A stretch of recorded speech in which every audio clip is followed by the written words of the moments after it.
నమస్కారం, నా పేరు గీత. Welcome to CJRTV.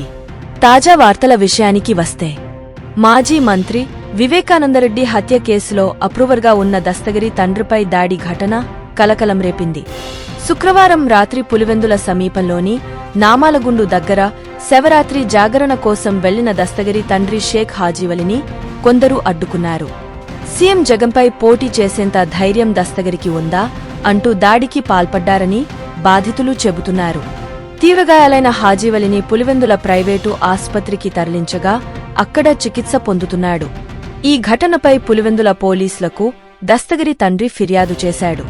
ఈ దాడి ఘటనపై సీనియర్ లాయర్ జై భీమ్ భారత్ పార్టీ చీఫ్ జడ శ్రావణ్ కుమార్ ఆగ్రహం వ్యక్తం చేశారు.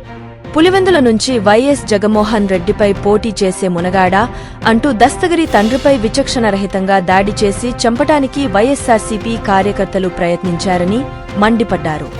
దస్తగిరి పోటీలో నుంచి విరమించుకోకపోతే కుటుంబం మొత్తాన్ని హతమారుస్తామంటూ హెచ్చరించారన్నారు.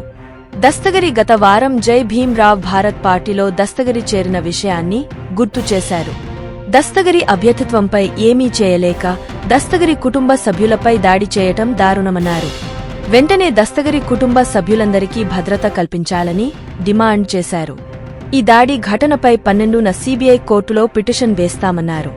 అవినాష్ రెడ్డి బెయిల్ క్యాన్సిల్ చేయవలసిందిగా న్యాయస్థానాన్ని ఆశ్రయిస్తామన్నారు. మరియొక తాజా వార్తలతో మీ ముందుకు మళ్లీ వస్తాను. అంతవరకు సెలవు.